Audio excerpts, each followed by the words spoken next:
He's not emotionally mature. Oh, Weird. go eat some bread about it. Yeah, for real. That was insensitive. Wasn't it? Yeah. The 90s Nightmares Podcast. Hello, and welcome to the 90s Nightmares Podcast. We're so glad you're here, man. This is what's up. This is a rewatch podcast for all things spooky and supernatural from the 1990s. Join us as we relive the thrills and chills of multiple 90s horror anthology series. Every 2 weeks, we'll be discussing an episode and sharing our favorite moments, theories, and Easter eggs. So grab your flashlight and come hang out with us in the Midnight Society. Right now, we're watching season 1 of Are You Afraid of the Dark? Also, this show has 2 hosts. I'm going to shut up for a second. My name is Darek, and our second host is... It is Booze. Welcome, Booze. Glad you're here. And to the listener, glad you're here too, man. I'm stoked for you. You just found your new favorite, nostalgia podcast. Look at you go, man. That you did. You're winning life. Happy for you. Well, in this episode, we are going to cover, awkward pause, we're going to cover the episode of Are You Afraid of the Dark? It's called The Tale of the Dark Music. And when I remembered that there was a episode with the word music in the title, I got so pumped because obviously I love music. And the music in the series so far has been hit or miss, let's say. So I was hoping that, upon rewatching this one, it would be a definite hit for me. Was it for you, Booze? Yeah, I think so. I definitely enjoyed it. It hit for you? Yeah, I think so. All right, cool. Man, the first thing that stands out to me is when they introduced Coda, like the bully who listens to like Slayer and Metallica and stuff. That guitar intro that he had was so Nickelodeon. Very much so. Very much so. It reminded me of like when the first time we met Roger from Doug. That. Oh yeah, for sure. Dude. That goes hand in hand for sure. Like it's the same character, man. It really legitimately is. Hey, before we jump into your icebreaker, can we rate the episode? Yes. And okay, remind me about our format as well when it comes to rating, because there is, if I remember right, there's like a half second or a second pause to where we both need to do something in order to be able to rate it at the same time. I think you figured it out last time, but I can't remember exactly what we did. I think I did too. So all I did was I put an extra pause. So you don't change a single thing. Okay. I'm going to count down 3, 2, 1. I'm going to wait a tick, but you don't wait for me, okay? Because there's a bit of an audio delay, and I think this will solve the problem. But out of 5 stars, are you ready, Booze? I am ready. 3, 2, 1. 4. 4. Yes. Nice. Yes, dude. We agree. This is so cool. Nice. Thirsty now. Hold on. All right. So I gave it a 4 because the music, for one. And let's see. There was a couple of like good lines that I'm sure you'll cover and we'll let you get there. But overall, this one was just a banger. I loved how the Midnight Society set up like the jump scare to happen at the very end. Do you remember that when Frank jumped out? Yeah, I did too. I enjoyed that very, very much. Oh, man. First fun fact of the episode, that was the first time the Midnight Society broke the fourth wall, was when Frank, at the very end of the episode, he looks at the camera and says, paybacks are sweet, after he swiped Eric's dad's flashlight. Yeah, yep. Yeah, that was good. That was very cool. I enjoyed that. Real quick. This episode came out on October 24, 1992, where it's pretty much Halloween time, man, when this thing drops. And here's the synopsis, all right? Narrator voice on. Andy Carr moves in the new neighborhood. I don't like that. I'm going to rewrite the synopsis. Look at me being so bold. Andy Carr moves into a new neighborhood where things start out well. Should I have read this before I recorded it? Jesus Christ. If I don't get it on the third try, I'm not going to do it. All right, but here we go. Andy Carr moves into the new neighborhood where things don't start out well until he figures out that there's something hidden inside his basement. That's the problem. The synopsis just doesn't make sense. Yeah, there's quite a few of them that are kind of wonky. Who wrote these, dude? I don't So know. basically, and I know Booze is going to be driving most of this episode, and thank you, sir. But basically, dude, like, kid moves into a new neighborhood because he inherits his uncle's house, I guess, Mm-hmm. and weird things start happening. That's the story. Pretty much. Pretty much.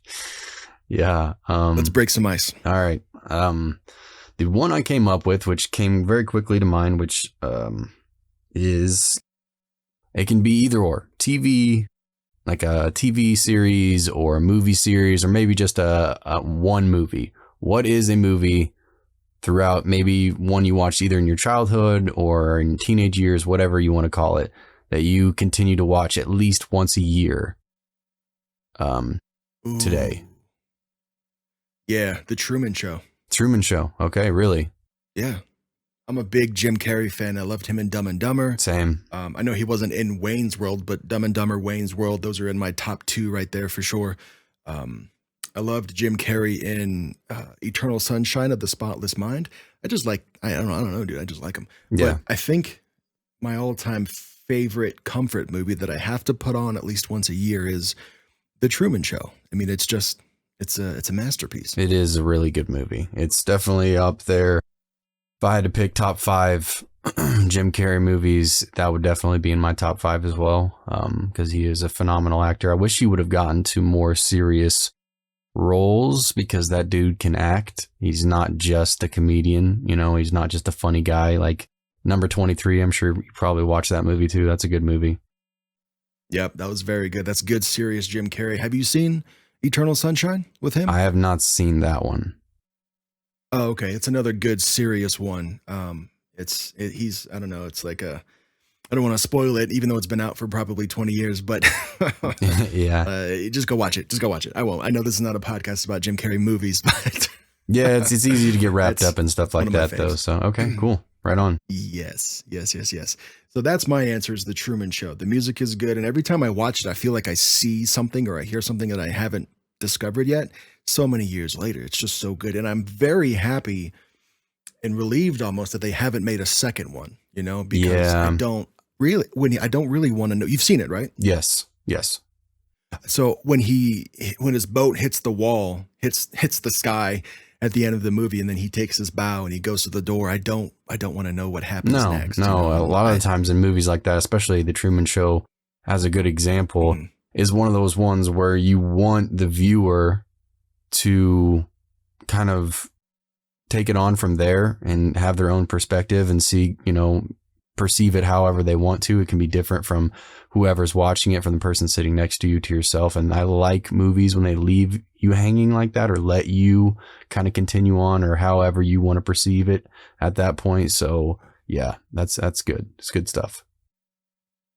Well, I got to put the ball back in your court. What's your version of an annual comfort movie or show? That is tough. Since you did a movie, I'm going to do a movie as well. Based on, everybody probably has their own when it comes to specific holidays and stuff like that. You watch this movie on Christmas, this movie around Thanksgiving, whatever. But if I had to pick a movie that is constantly at least getting watched once, which probably gets watched more than once in my household, is The Lord of the Rings. Oh, really? Yep. Very much so. Oh, so you're like a nerd. I am a nerd. Yes, I am a very big nerd. Yep, I do. Understood. Yep.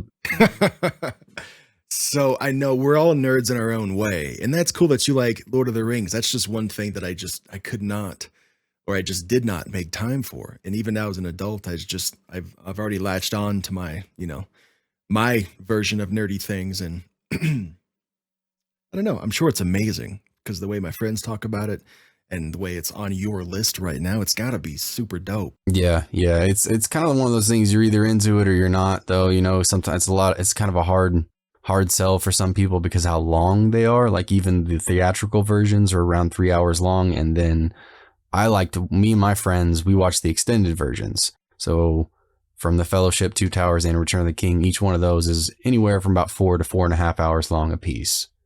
And Oh goodness.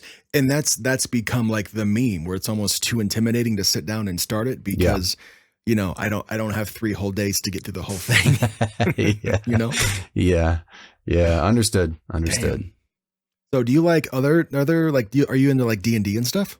Yeah, I haven't played in quite a while. I was a very big World of Warcraft nerd. I actually was almost got back into it not that long ago. When a couple of my buddies still play pretty heavily, and every once in a while they'll convince me like, hey, a new expansion's coming up. You want to jump back in? Like, it's a good time to come back and play. And I'll play for a couple of months and I'll burn myself out.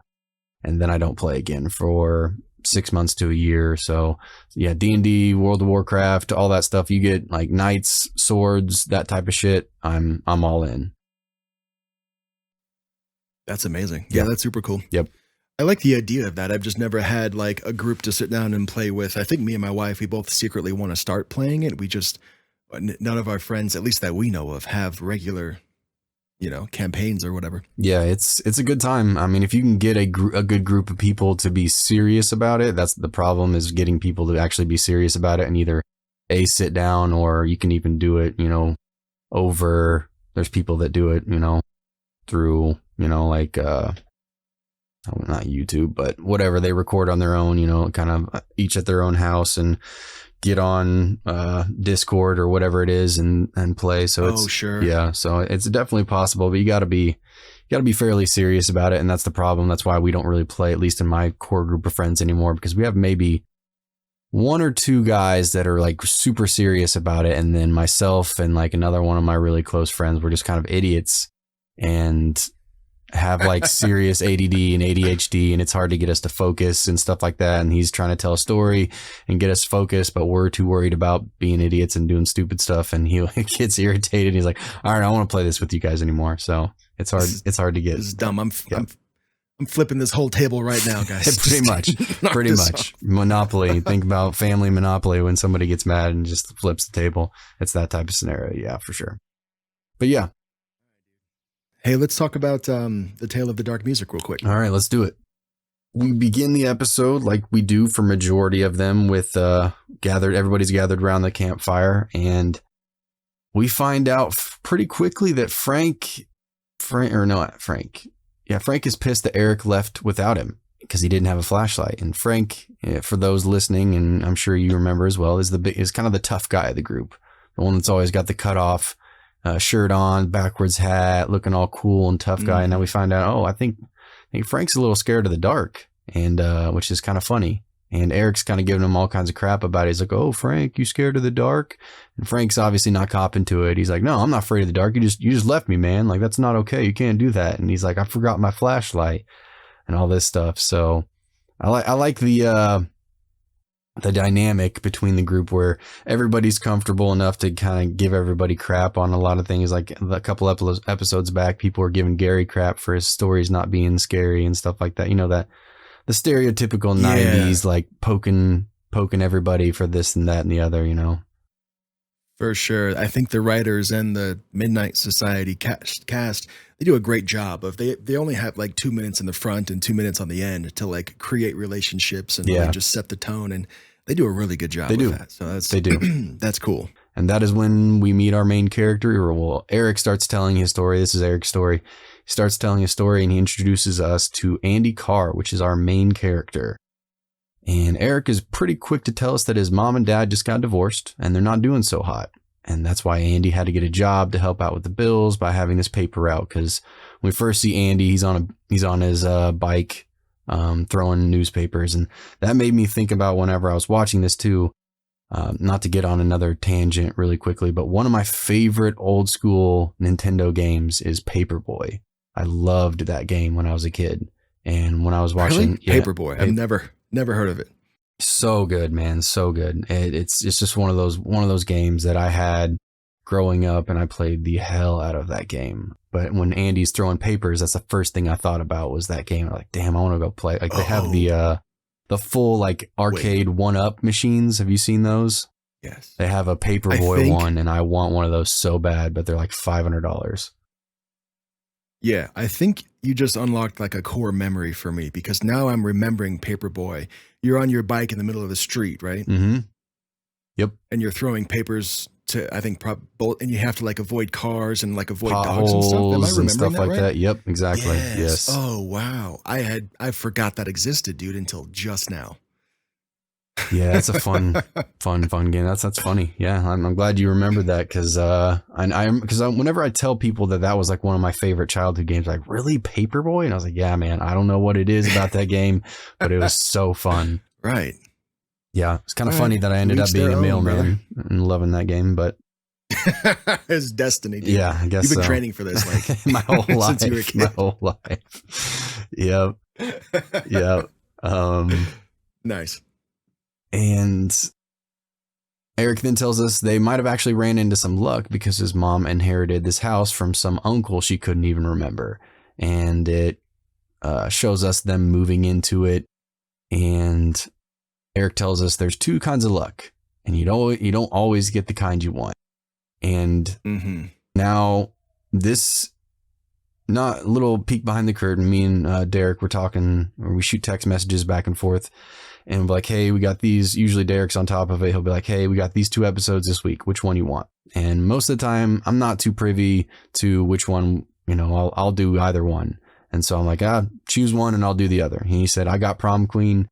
You do Dark Music. And I don't know why I forgot about this episode. And then I was so stoked once I realized that I got this episode just because of what we discussed earlier with this bully. Hey! You mess with me, kid, and I'll deck you. What? Legit, this bully and the guitar riffs and all that stuff is why I love this episode so much and why it pushed it to the top for me, because it's so 90s bully that I loved every second of it. I wanted that dude on screen for 24, 25 minutes, and I would have loved every second of it because it's just so funny. He was very good. He was. He's hilarious. Yeah, dude. He was really, really good. And Andy's on his bike, and right after Eric tells us there's 2 types of luck, and you don't always get the kind you want. And I wrote down here bully time. So this dude bully time. He jumps out in front of Andy on his bike. Papers go flying bully everywhere, and immediately there's no backstory, no nothing. And this kid's just like, you mess with me and I'll deck you. The first introduction. We don't need a backstory. Yeah. Dude, when that music comes in and you see him at that camera angle, that's the backstory right there. Yeah, that's all you need to know. You got the tight black pants, the black boots, the eagle skull shirt on, long hair. Yeah, you know what this dude's about already. I'm looking at his shirt right now, and it's got what looks like 3 skulls, right? They all have like red glowing eyes, and there's eagle wings at the top, and there's fire in the back. It looks like an edgy shirt that you would get from Walmart in 1992. For sure.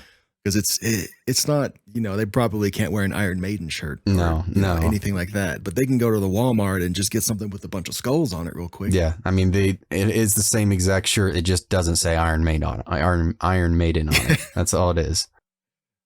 Hey, the artist who draws Eddie, the character of Eddie from Iron Maiden, he goes to like Comic Cons and stuff, and you can actually meet him and have him sign your old Iron Maiden merch. That's pretty cool. That is cool. Yeah, he's in that same group. So he'll sit right next to like the guy that drew Batman from 1990 to 1996.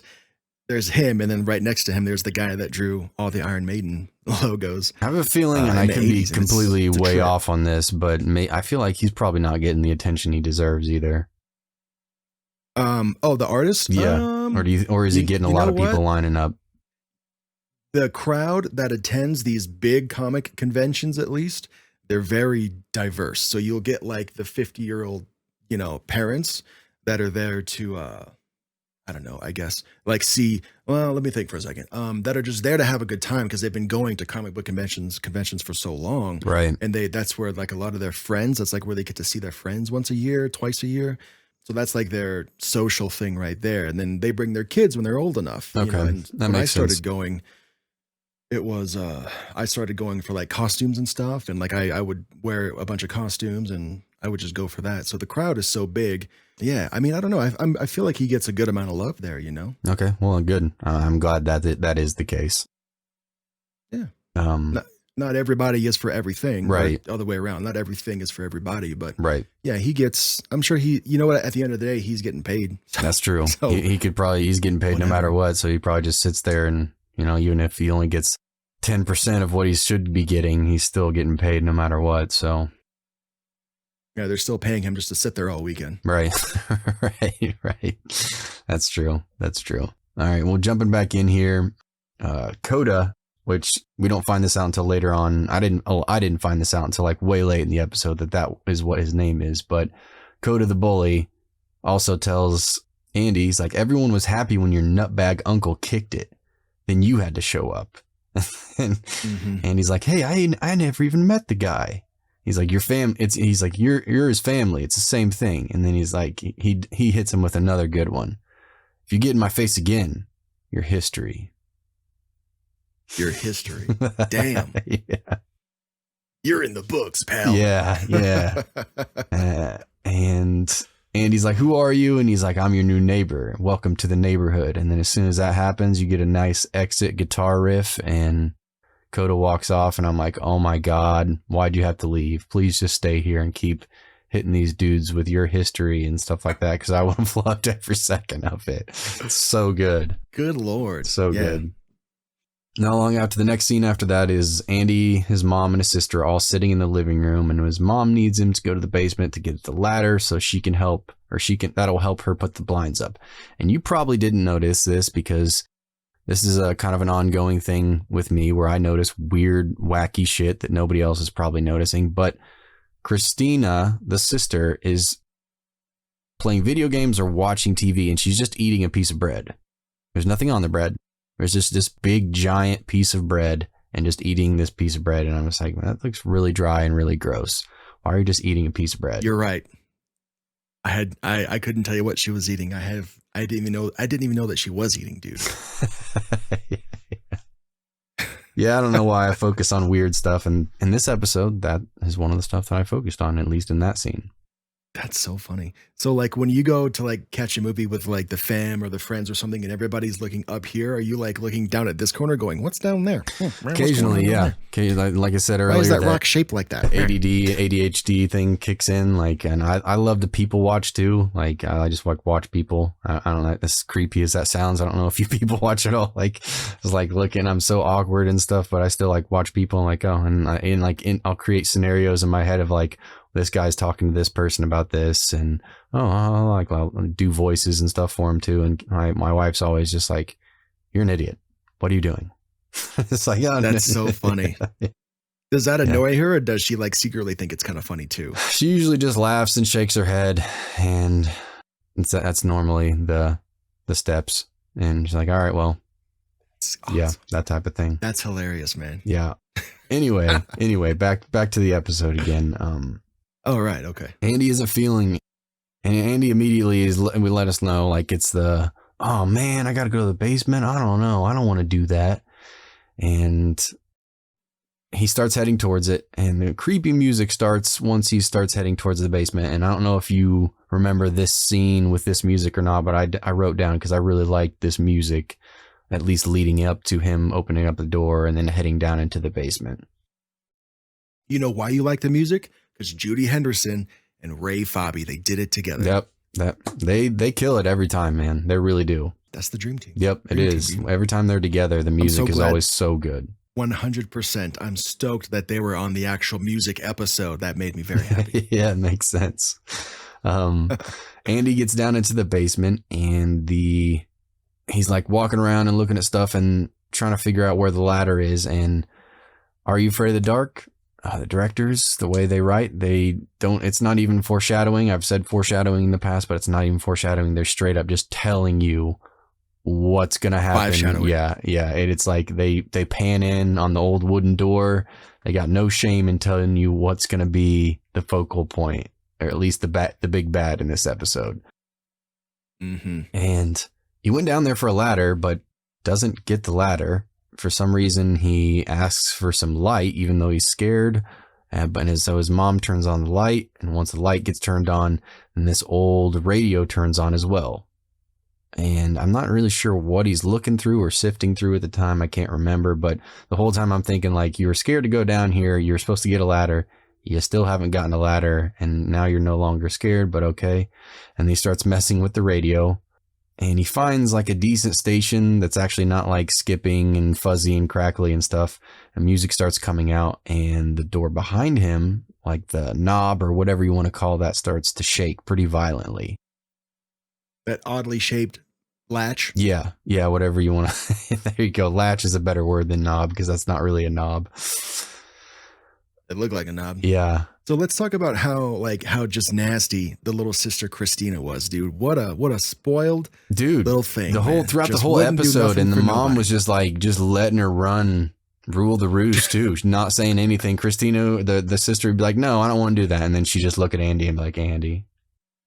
Yes. Oh, by the way, that girl that was what was her first name? Christina. Levesque? Oh, Levesque. Okay, yeah. Isn't she in another episode too? Levesque. Isn't she? Yeah, she played. Might beat me to it. She She played the lonely ghost yes. in The Tale of the Lonely Okay, Ghost. the That was girl, her. right? Jennifer Levesque? I forget her first name. You pronounced it better if I remember correctly that first time, because I think I butchered it, because she was like, it's like a French name or something, right? It is for sure. And I looked up the pronunciation 5 episodes ago, and I don't remember what it is now. Yeah. I'll let you handle that if you want to, because I know I would butcher it again if I even tried. Let's just go LaVey. I don't know. Okay, there you go. Sounds good to me. Yeah. We'll see. Yeah. So yeah, that was her. She's back in this episode. She's not a ghost anymore. She's a real live brat now. Yeah, she's a real live bread eating brat. Bread eating brat. You and your weird little. Okay, that's all good. Yeah, that's cool. Yeah. So, what's his name? Adam. Adam is the boy. Andy. Andy. He's down in the basement, right? He finds the radio station. What happens after that? He turns off the music, and the door stops shaking. Turns the music back on, Yes. and shockingly, the latch begins to shake again. And this part kind of made me laugh too, because he's like, "I heard that," and I'm like, "Who are you talking to, bro?" Yeah, that's not something that a kid would say to something in the dark when he's even afraid to be down there in the first place. Right. Because unless he's assuming or thinking that maybe it's sister messing with him or something like that. And so the music is still playing. If you remember the music, he kept that music on, and the latch begins shaking, and then it opens up, and he says, "Who's there?" And so the door swings open, and we see these 2 red eyes. And then this big, dark, spooky voice says, "Hello, Andy, come on in." And I was like, "Oh, okay." And this is where I kind of remembered from a long time ago watching this episode. I was like, damn, this is a good episode. Like this, even these moments or these scenes, they're actually pretty unsettling, especially I think if I go back to 1992 or whatever year I ended up watching this, I know for sure that would have probably scared me. Yeah, I was, full disclosure, I was 3, I think, when all these episodes aired originally, so I didn't catch them until the syndication reruns. Right. But damn. Yeah, it's good. However old I was, 8 or 10 at the time. Spooky.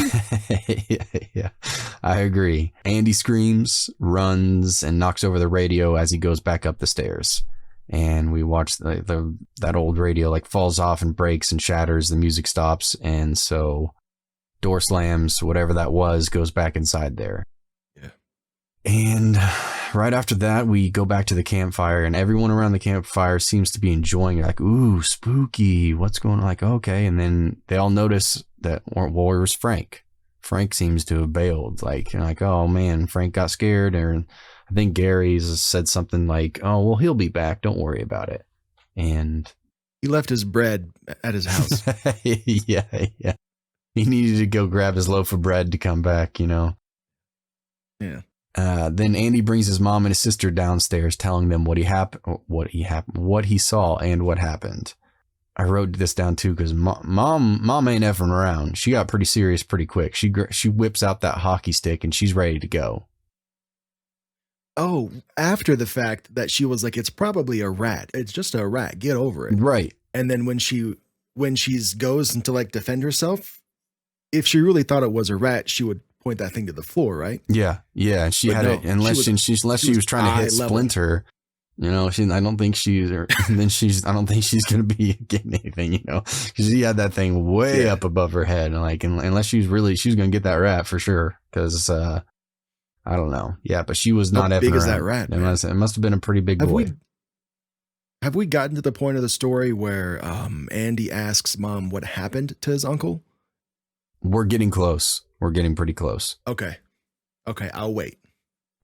She opens up. She whips open the. That's my favorite line in the whole episode. Oh, so is it? I can't wait till we get Is there. it? Okay. Yeah. Okay. Andy, Mom tells Andy it's just a root cellar because she opens up the door, turns on the light. There's nothing in there, like stereotypical fashion. You know, when kids run to their parents and tell them what's going on or what scared them, and the parents come in and they don't see anything. So, you know, that's kind of that trope coming to life once again.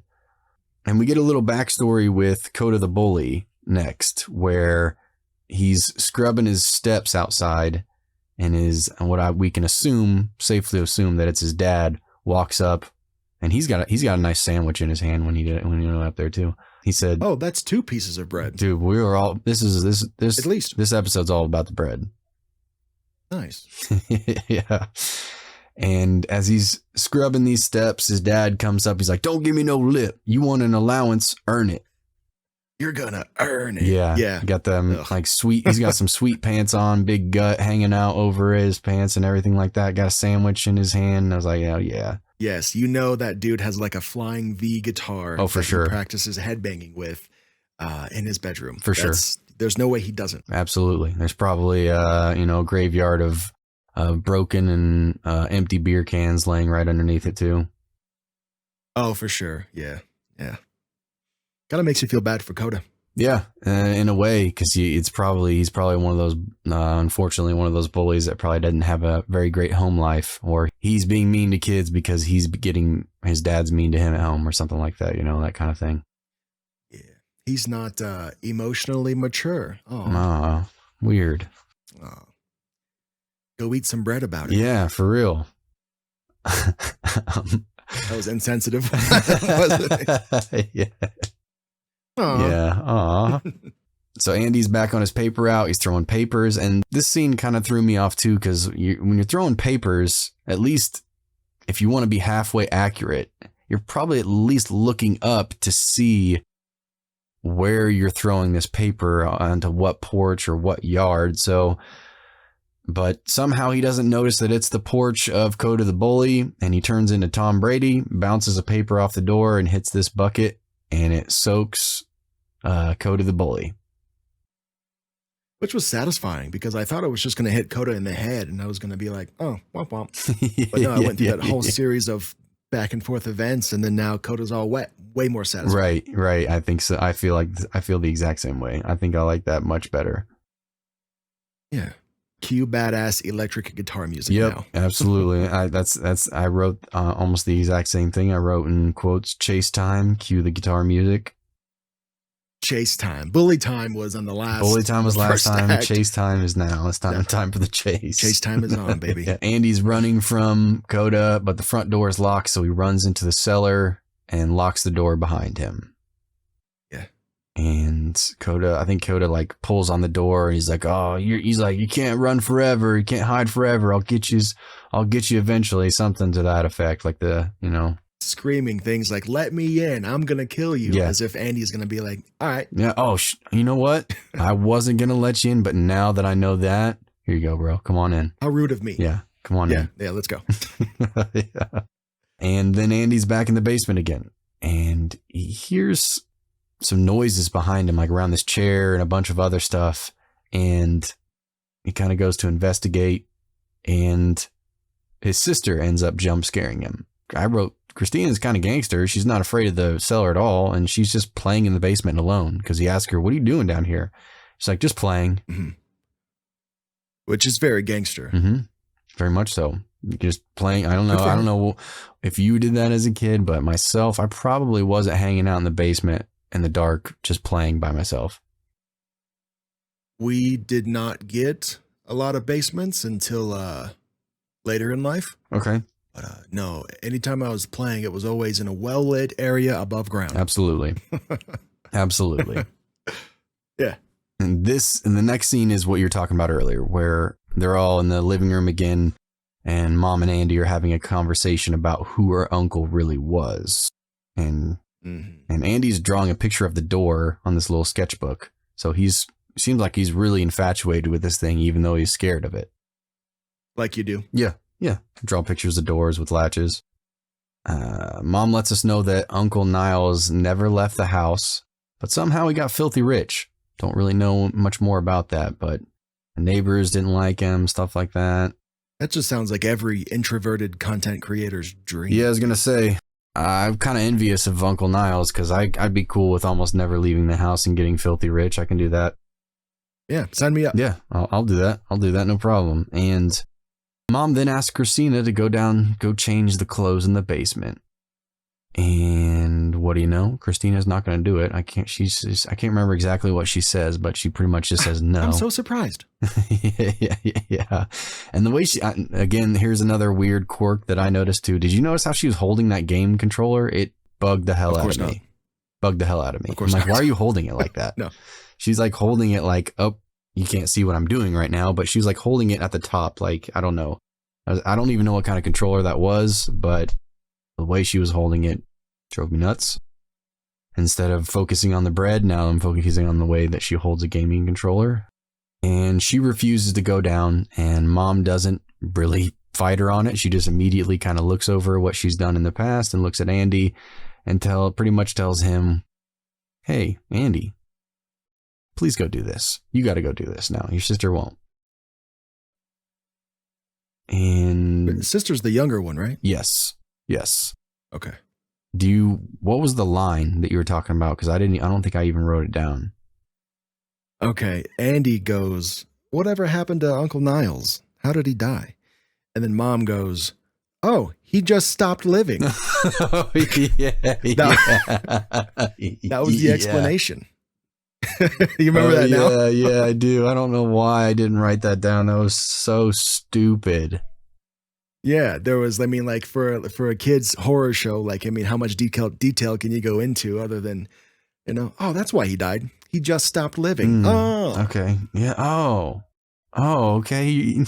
That explains it. No more questions here. Next. Yeah. I loved that. Oh, that was really so funny. That was so funny. I don't know how I forgot to write that down, but that was hilarious.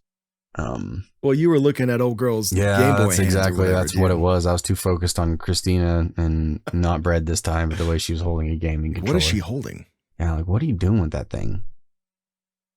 And so Andy heads back to the basement and got some nice smooth rock playing as he's putting the laundry away. And as we have figured out thus far, that when music is playing, doors rattle and doors open and things happen. And the door starts rattling again and it opens. And this is the scariest part of the episode for me, even as a 33-year-old man. It still kind of creeped me out and would have definitely sent me over the edge if I was watching this as a younger kid, because I think I've told you before, kind of have a phobia of dolls. Don't like dolls. Not a big fan of dolls. Yeah. And the way this doll was presented, everything about it was very creepy. Even to this day, I'm like, damn, that's good. Like the doll that came out, yes. And I was like, hi, Andy, won't you come play with me? And I'm just like, nope, hell no, hell no. Absolutely. Now, another little curtain lift here. When I'm watching these episodes in preparation to talk about them with you, I'll do one run through just so I can hear it and just kind of catch clips of it as I'm doing the dishes or as I'm making snacks or lunches or something, just so I can just get it into my DNA a little bit. Mm-hmm. And then I'll go back a second and third time and really, take notes and stuff. But the first time on my first pass, I happened to look at my phone as this doll was on screen and I stopped what I was doing. It hooked me for as long as it was on screen. Yeah, it was good. It was good. It was very good. It's got lifelike curly blonde hair and the cheeks are a little bit chubby and they're rosy and just the eyes are so big, dude. It was a good effect. It was almost like a person was actually in there. Yeah, that's what it felt like to me too. Yeah. Job well done to the dark team on that one. Mm-hmm. Absolutely. And Andy seems kind of like in a trance because he's not scared at all by this, which was weird to me, but he's like kind of like got that 1,000-yard stare, and it almost seems like he's going to accept this offer from this doll. Oh, doesn't he reach his hand out too? Yeah. He does, doesn't he? Yeah. She reaches her hand out and he starts to reach his hand out. And that's when his mom kind of comes. You can hear his mom asking like from above, like, Andy, what are you doing? You okay? Like, what are you doing down there? And for some reason, I don't know if she shuts the power off to mess with him or to get him to answer her or what, but she just turns the light off down there while he's down there. And yeah, that's a parent thing for sure, dude. You just flip the lights on and off because you get either their have attention. headphones in or you're listening to something too loud or you're just so focused on whatever you're doing. Okay. The only thing that'll break your focus is when the lights go off and on real quick. Yeah. That's true. Ugh, yeah. And when she shuts the power off, the music goes off and that doll like wails and screams and just flies back into the cellar and the door slams behind it. Yeah, like it was in pain, which was scary in and of itself. For sure. Dude. For sure. Another good effect that definitely would have worked on me now and definitely would have worked on me then. And then Eric, our storyteller, tells us that Andy was hypnotized and he didn't even remember anything from that whole scene of what just happened. So he didn't know enough to kind of steer clear from the basement moving forward. So the next time when Andy comes home from school or whatever he was doing and mom leaves him a note saying she's at the store till 5 and Andy's home alone again. And she tells him, hey, I'm at the store till 5. Can you put these tarps in the wash? And so Andy's going back down to the basement again to do laundry. This dude does a lot of laundry. Mm-hmm. Well, Christina's not doing it. Absolutely not. She's got games and bread to eat, so. The priorities, dude. Yep. I know. So we're down in the basement again. He's doing more laundry and music is playing in the background. So it's safe to assume. I wrote this down. It's really stupid. And I don't know if you're going to get this reference or not. And all right. Let's see. I wrote, so he's down in the basement again, putting clothes in the wash. The music is playing in the background, so it's safe to assume that Jim Morrison and the Doors are about to open. That's good on you, Booze. Good for you, man. Yeah. Jim Morrison and the Doors. Oh, that fits. That's good on multiple levels, dude. That's very good. Yeah. I applaud. Applause. Thanks. And I don't even think I was trying to be cheeky. That was just literally how my mind works. And when I was in that scene, I was like, so, okay. Safe to assume that door is probably about to fly open because you're listening to music again, and he doesn't remember that that's what triggers it. And the door shakes, rattles, but this time he notices while he's doing the laundry that the music he was listening to changes, and it's now kind of like this carnival music, and it's coming out of the radio. Tries to change the station and it's coming out of every station, and he gets kind of confused, and we hear the door slowly, the latch rattle and then creak and the door open behind him. And then once he turns around, he can see like a full-on carnival going on inside. Yeah.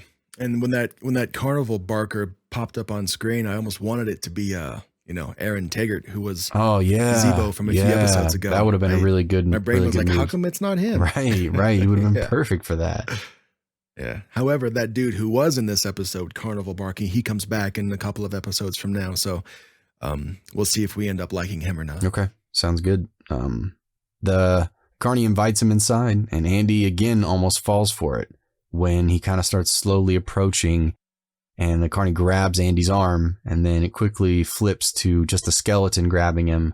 And then when it pans back up to him, it's a skeleton in the same outfit, like laughing. He's like, "What's the matter, Andy? Don't want to have some fun?" And then it seems like it's kind of pulling him in now. So he runs over to the table and he has to grab onto the table, almost to the point where he's being sucked into the cellar. And this whole time, the Carney or whatever is laughing and giggling and trying to get him to go in, but then he ends up grabbing the radio for to hold on to. And when he grabs the radio, it pulls it out of the outlet. And as soon as the music stops, just like before, door shuts and everything goes back to normal. And that is when Andy kind of picks up finally. Took quite a while, but he finally gets to the point where he's like, oh, it's the music. The music is what does it. when the music's on, it works. Or this is what happens every single time. Duh, come on, Andy. It took you long enough, man. So slow. Yeah. Yeah. And immediately once that clicks, he's like, oh, I got to tell my mom. So he runs upstairs, gets outside, hops on his bike to go tell his mom.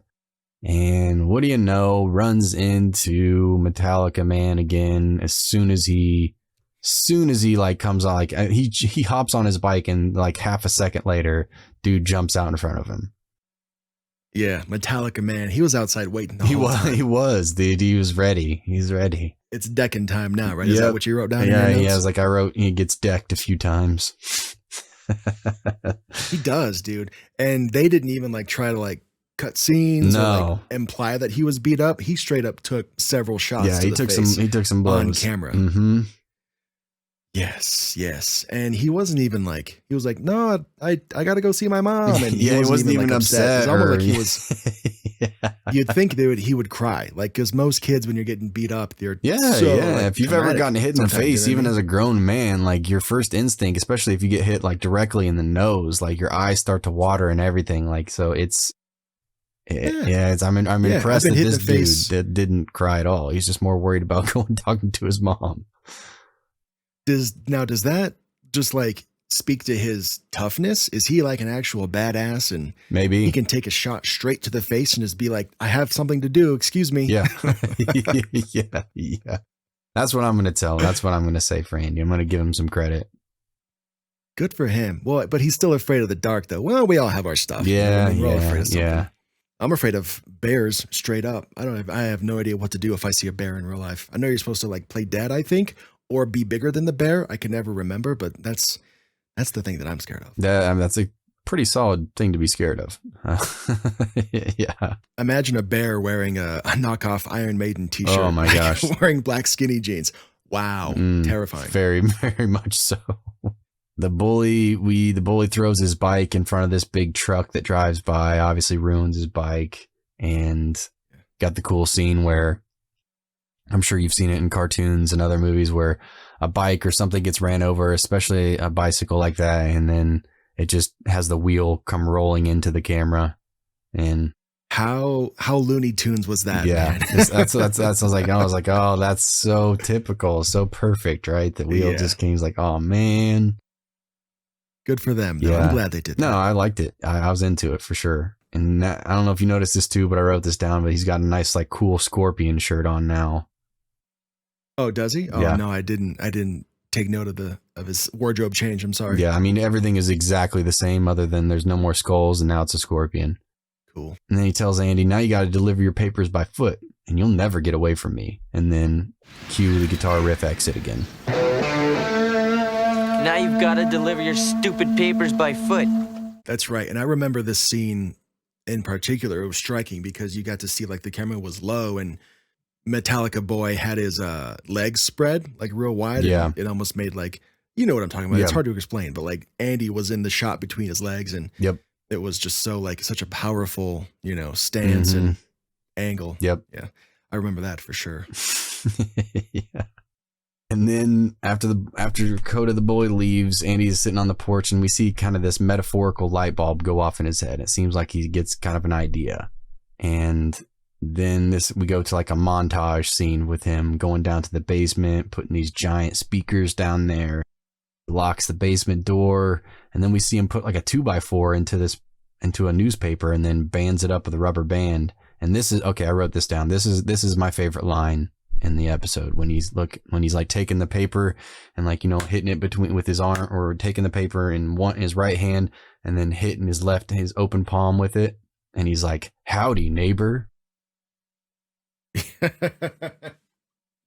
Yeah, howdy, neighbor. First of all, I'm so stoked for you in particular because you finally got your montage. You said several episodes ago that you thought one of the episodes we were watching was about to do a montage sequence and you were bummed out that it didn't happen. Yeah, I need that. Those montages are so good.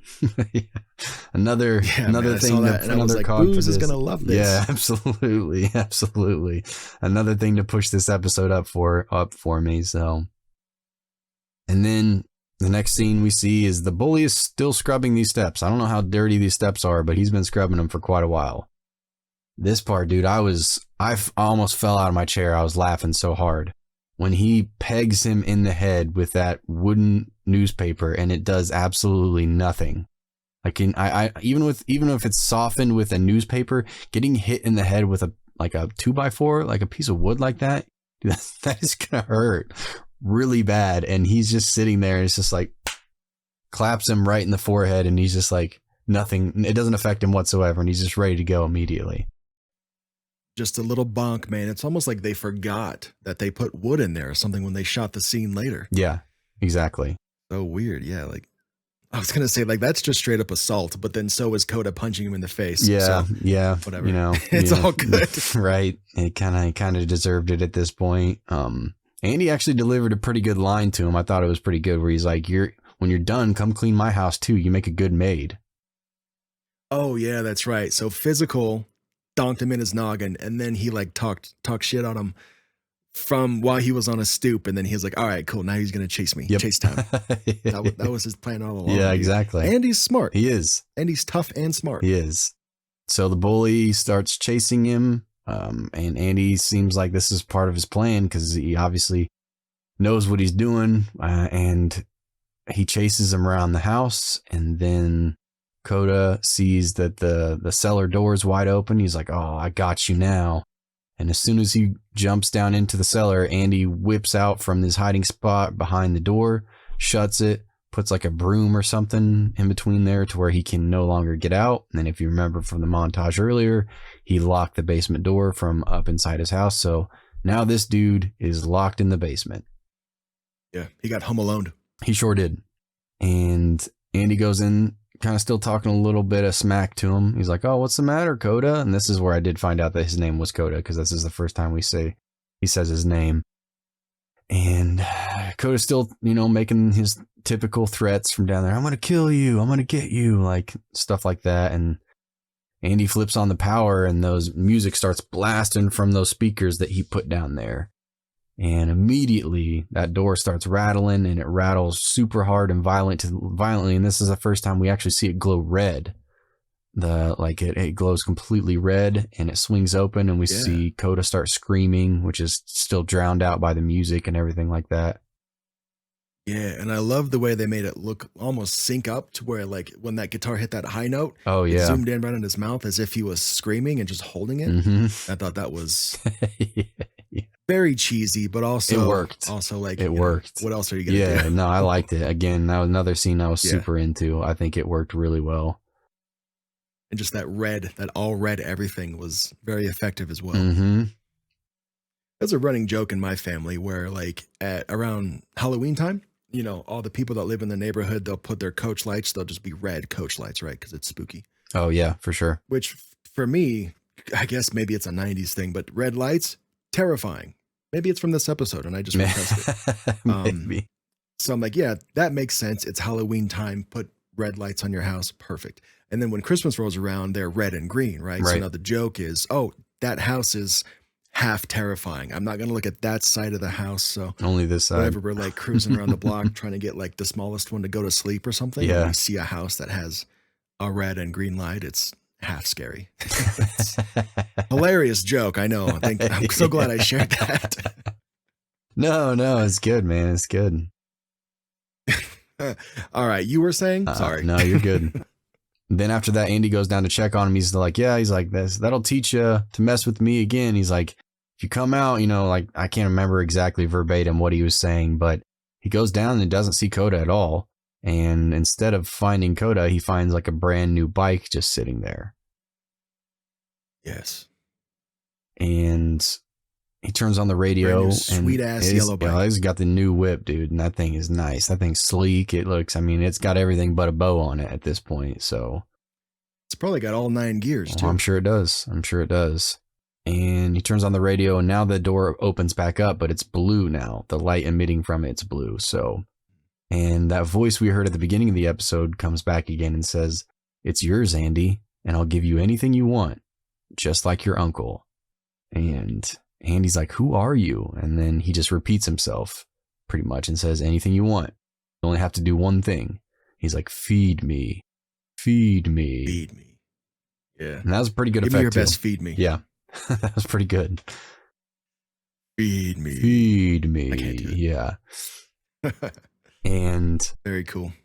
Christina yells, her sister Christina yells, she's like, I'm home. And she says something like, Mom says you got to do something.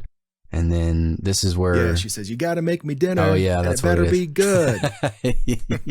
Well, I'd say, I mean, at this point, it's pretty easy to make that girl dinner because you know what you got to grab. And the only thing you got to grab is like, oh, here's a piece of bread. Enjoy. Mm-hmm. Here's some bread and a sideways Nintendo controller. Here you Absolutely. Sounds like a blast for a Friday night. The night is yours. Yeah. And this is where Andy kind of breaks that fourth wall as he's smirking and makes eye contact with us. And then we hear the voice behind the door starts laughing as well. So it's safe to assume, I think, well, it leaves us kind of what it does in a lot of these episodes to interpret what happens next on our own. And I like to think that Andy probably did sacrifice his sister because she was kind of a brat. Hold up. Does that mean you didn't watch the outro where the Midnight Society confirmed whether he did or did not? Did they confirm it in the outro? Yeah. They did. I must have missed that part. Yeah. I remember a bunch of them asking, and then I must have skipped over that or somehow missed it. Mm-hmm. Because I had the exact same thought. I thought, oh no, he's going to go upstairs and grab his sister and throw her in this door. And then he'll have to do chores forever for the rest of his life. Anyways, I guess. Or at least not make dinner for a little brat. But no, my thought was, how are they going to explain the sister going missing? Or maybe, I guess that answer is pretty easy. She just stopped living, right? Right. She just stopped being around. That's how she went missing. Yeah. But no, like almost immediately, the dude looks into the camera, does his thing, and then we cut back to the Midnight Society where I forget who asks the question, but the question was, did he actually feed his little sister to that thing? And Eric, the narrator that night, says no, but he made sure that she never bothered him ever again. That was okay. That was the Yep. the bow on the end of that Gotcha. story. Yep. Which I don't know. Is it just like one finger at a time? Right. Or what, dude? I don't know I don't know what that means, and maybe I don't want to know, but yeah, no. So he didn't sacrifice his sister to the door. He just made sure he was taken care of. Yep. Yes. Yep. Still good. All good. I enjoyed the hell out of this episode. And then everybody leaves the campfire except for Eric because for some reason, well, he says, I think he does say, I can't go back home without it's my dad's flashlight. Like he'll know, or, so he's like waiting on Frank, and talked about it pretty early on in this episode where Frank scares him and delivers that awesome line that paybacks are sweet. Paybacks are sweet. Right into the camera too. Mm-hmm. Breaking that fourth wall. They said afraid of the dark, and they said you're not afraid of the dark so many times in this episode, dude, and I just lost my mind, man. They did. Because I love when that happens, because I turn into Peter Griffin and I'm like, they said the thing. Yeah, you got to point at the They said TV the thing. too. You're like, yep. You see that? See what they did? Exactly. Yeah. I go into that mode pretty quick whenever something like that happens. And I got to do that a lot in this one. They definitely did. Which is very fun for me. Yeah, I enjoy that. That's pretty much only funny to me, I think. And that's fine with me. Oh, yeah, for sure. Let it just be the little dad joke that you can have for yourself. This is a good episode, man. This is a really good episode. So we've recently established a new segment on the show. It doesn't take very long, but basically, can Darek and or Booze take on the main antagonist of the episode? What do you think? I think I could do it pretty easily, except for I love music and I'm always listening to music. So I think that would put me at risk constantly. Yeah. I don't think I could take Ghost Door at all, man, because there's not been a single, other than when I'm asleep. And even when I'm asleep, I have music or noise going, a single second of silence in my life. Yeah, me neither. Last, I don't know, 5 or 10 years, dude. There's always something. Always. Maybe it's my ADHD brain or something, dude. I don't know, but I have to have something. So I'm not sitting too. down in the basement. I'm sure you're on the same page, man. I'm not sitting downstairs doing something and not listening to something at the same time. So I don't think I could willpower it away. I think because the door almost has like this Pennywise quality where Yeah. it just kind of takes on different forms based on what you're either into or scared of. I couldn't really figure that out. Yeah, I think might be outmatched and outgunned on this one. Yeah, I don't know. Unless you and I were like down there together, and one of us had the wherewithal to be like, hey, don't look at the door. You're going to see the door open and you're going to see some stuff that you might like. Just ignore it, okay? Yeah, And then, yeah, because especially if you that know, doll if we had came, each other- that doll came out, dude, you'd be on your own because I would turn Ooh. into a puddle on the floor. Okay, gotcha. Well, I'd be halfway out the other door if that doll actually came out, man. Yeah. So, okay, let's leave it like this. I think if you and I were there together, we beat it. Alone, But not so much. I bumped the mic. Yeah, alone? Nah, it's taking me with it, man. Yeah, I think I agree. I'll take that L. Yeah, I'll take that L. He's a pretty big bad in this one or whatever that entity is. Big bad. Let's talk about merch real quick because I know another curtain lift. Booze and I, we can't see each other when we record these episodes. I mean, I don't know if that's obvious or not, but the way we've set this up is we can only hear each other, and I don't get to see Booze until I actually edit the episode later on. But I'm wearing the very first ever 90s Nightmares hat. I think I wore the hoodie in the last one. Still incredibly comfy, dude. I can like live in that thing and sleep in it, especially in the wintertime. But the 90s Nightmares hat, it's got the classic green skull logo on it. It's on this flex fit. You know, I've got a giant watermelon for a head, so it's the large XL size, and it fits me pretty good. And the logo's like real big and prominent on there too. It's super comfy. I've been wearing it for the last hour straight, and normally I get headaches when I wear like some hats, but Not this one. This one's super comfy. Good deal. It's very elastic, even if your head is super big like mine, or if you just order, you know, a medium. If you're actually a large, it's still all good, dude. So Right on. Yeah, I'm gonna have to pick me up one of those. I finally ordered a hoodie. I'd say hopefully next episode I'll probably definitely be in that because I'm stoked to get that on, and I'll probably order one of those hats too because you can probably tell from anybody watching this, I'm a big hat guy. I almost always have some kind of hat on my head, whether it's a beanie, whether it's same. It's always have something on. Same, for sure. I've always got something on my noggin. Yep. As well. So check out the merch store, man. You know, you Please got do. to see the hoodie in person last time. You got to see the hat in person this time, assuming you're watching the YouTube version. If you're on the audio only version, it's all good. Leave us a 5-star review while you're in there, please. Thank you. Mhm. And yeah, we got a lot more stuff, man. In the last episode, we talked about the sweet ass yellow thermos. Hell Well, yeah. there's a sticker for that too. So I mean, Fuck yeah. Yeah, I'm stoked on those too. That's a good idea.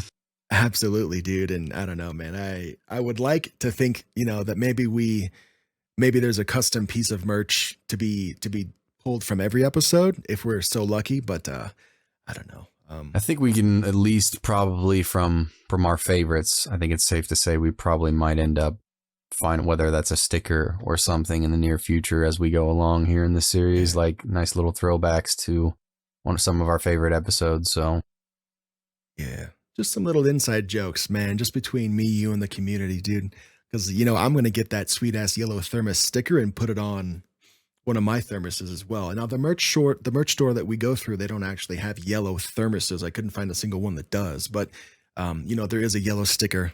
So yeah, absolutely. I was actually had that same idea that I want to buy a yellow thermos, slap that sticker on there, and then put it somewhere here because I got tons of little collectibles and stuff like that around me, and I'd like to at least put it on camera and stuff too. Just a moving little forward. prop to look at and smile at For sure. creepily while you're eating single slices of bread.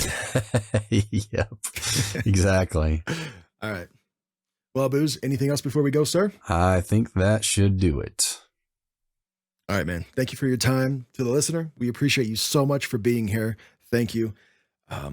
Love everybody, man. So we're doing this every 2 weeks. So thank you guys for tuning into this one. In the next episode, we're going to be doing the tale of the prom queen, which has a twist in it that I'm very much looking forward to talking about. So Yeah, it's a good see episode. everybody in 2 weeks for that. All right, see you then.